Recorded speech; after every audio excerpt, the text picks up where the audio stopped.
کہا گیا. مجھے کس بات کا ڈر ہے؟ میں نے آپ سے جھوٹ بولا ہو, میں نے آپ کے ساتھ بددیانتی کی ہو, میرے دل کے اندر کچھ نہیں ہے. اور میں یاد رکھ کے ایک بات ابھی آپ کو اور بھی بتلا کے جاؤں گا, میرے دل کے اندر رائی برابر کسی کے لیے کوئی ناراضگی آئی ہی نہیں. بہت اچھا. 1990 میں مدینہ طیبہ سے مکہ المکرمہ سے نکل رہا تھا. اس وقت کے مولانا مکی صاحب, جو مولانا مکی صاحب موجودہ ہیں, ان کے والد گرامی, میرے والد صاحب سے ان کا تعلق تھا. میں نے اس کو دروازے سے نکلتے ہوئے سلام دعا ہوئی. میں نے کہا, میں نے کہا حضرت کوئی وصیت, کوئی نصیحت کر دیں. انہوں نے کہا چلو ٹھیک ہے. انہوں نے کہا میری ایک بات کو مان لے, پوری زندگی قبر کے جانے تک مجھے دعا دیتا رہے گا, اور نہیں دے گا تو تیرا جسم بدن مجھے دعا دے گا, اور لوگوں کے لیے تو ایک آسانیاں پیدا کرنے والا اللہ کی طرف سے مقرر ہو جائے گا. میں نے کہا جی فرمائیں. انہوں نے کہا کوئی پیسے پوسے نہیں لگتے, کسی کو کھانا نہیں کھلانا پڑتا, ٹکٹ نہیں لینی پڑتی, کپڑا لتا نہیں دینا پڑتا.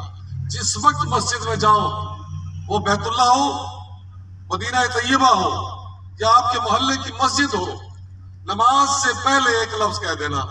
اور وہ کس کو مخاطب کرنا ہے؟ اللہ کو مخاطب کرنا ہے. نہ زبان ہلانے کی ضرورت ہے, نہ کسی کو گواہ بنانے کی ضرورت ہے, نہ کچھ پڑھنے کی ضرورت ہے. ایک لفظ کہنا, اے اللہ میں جن لوگوں پر ناراض تھا, اللہ تیری رضا کے لیے میں نے معاف کر دیا. اور جاؤ پھر وضو کر اور اپنے سجدے کو بھی دیکھ, اپنی نمازوں کو دیکھ. وہ 90 کا دن اور آج 21 ختم ہو رہا ہے. جب بھی کبھی بھول بھی جاتا ہوں, انسان ہوں, جب بھی مسجد جاتا ہوں, 5 وقت ہر بندے کو معاف کر کے نماز پڑھتا ہوں. اور میں محسوس کرتا ہوں میرا سانس کھلا ہے, میرے دل کے اندر تکلیف نہیں ہے, میرے دل کے اندر چور نہیں ہے, میرے دل کے اندر کینہ نہیں ہے. میری دکان کے اوپر یہ مظہر الاسلام صاحب بیٹھے ہیں, حافظ خواجہ انور صاحب بیٹھے ہیں, آپ کے صدر صاحب بیٹھے ہوئے ہیں, بھٹا صاحب. میری دکان کے اوپر یا میرے دفتر کے اندر وہ بات ہوگی جو بندہ سامنے بیٹھا ہوا ہے, وہ بات ہوگی جو سامنے لوگ بیٹھے ہیں. اٹھ کر جانے والے کے خلاف ممنوع ہے بات. اگر کرے گا اپنے بھائی کا, مردہ بھائی کا گوشت کھا کر آئے. بہت اچھا, بہت اچھا. نہ میں کسی کا گلہ برداشت کرتا ہوں, سنتا ہوں, نہ میں کسی کے متعلق بات کرتا ہوں. ہمیشہ یہ نصیحت کرتا ہوں کہ یاد رکھو, یہ اتنی بڑی پکڑ میں آ جاؤ گے کہ پھر تمہیں ان بد شرم بخلا شدید, جب رب نے پکڑ لیا تو پھر تمہیں کوئی چھڑوا نہیں سکے گا. تو ہم نے اپنی بات کرنی ہے, ہم نے آپ خدا کے لیے میری اس بات کو فالو کریں.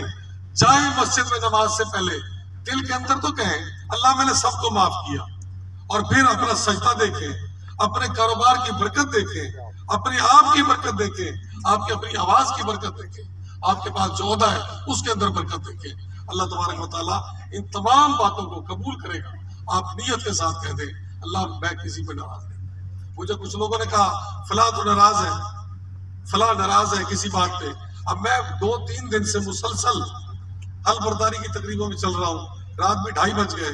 ابھی میں ایک کون سا روڈ ہے جی, وہ سالہ بستی کا روڈ سے ابھی حلب لے کے آ رہا ہوں. ابھی میں نے یہاں آیا ہوں, اس کے بعد میں نے ایک اور جگہ جانا ہے. تو یہ رب کی عنایت ہے, یہ رب کی رحمت ہے, اس میں میرا کوئی کمال نہیں ہے. میں آج پھر کہتا ہوں میں بہت گناہ گار ہوں, اللہ مجھے معاف فرمائے. اللہ آپ کے سفید بالوں کے صدقے مجھ پر رحم کر دے. آپ نیک لوگ بیٹھے ہوئے ہیں, میرے لیے دعا کریں. اللہ تبارک و تعالیٰ مجھے جتنی زندگی دے, ایک تو صحت والی دے دے, ایک آپ کی خدمت کرنے کی توفیق عطا فرمائے. میرے عزیزان محترم, میری باتیں شاید کچھ تلخ بھی ہو جاتی ہے یا کسی کو اچھی نہیں لگتی. کوشش کرتا ہوں کہ اپنی بات کو پہنچاؤں, کوشش کرتا ہوں کہ کوئی ایسی بات آپ تک پہنچ جائے. کوئی ایک بندہ, سیدنا عطا اللہ شاہ بخاری رحمۃ اللہ علیہ تقریر فرما رہے تھے بہاولپور کے اندر, تو انہوں نے ایک بات کی. انہوں نے یہ کہا, اسی جامع مسجد کی بات ہے, اس میں ہم چھوٹے تھے, والد رحمۃ اللہ علیہ بتاتے ہیں پوری رات تقریر کرتے رہے. صبح محمد بخش ایک اذان دینے والا ہوتا تھا, اور سرائکی میں کہتے تھے محمد بخش مانگا. تو اس نے کہا شاہ جی فجر دے ویلا تھی کہ میں اذان دینا پیا.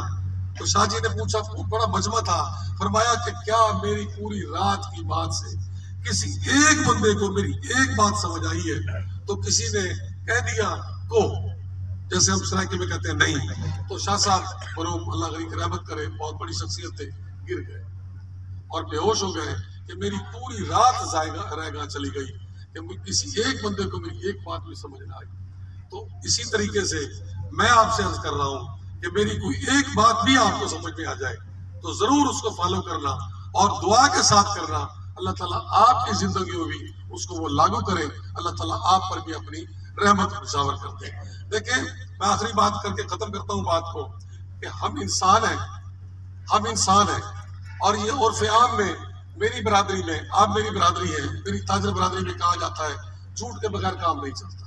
یہ فکرے آپ نے بھی سنے ہوں گے, میں نے بھی سنے, لیکن میں آپ کو دعوے سے کہتا ہوں میرے ساتھ میری دکان پر بیٹھنے والے ساتھی یہاں موجود ہیں, میں نے اپنے ملازموں سے کہا ہوا ہے اگر جھوٹ بولو گے تو اپنی قبر کالی کرو گے.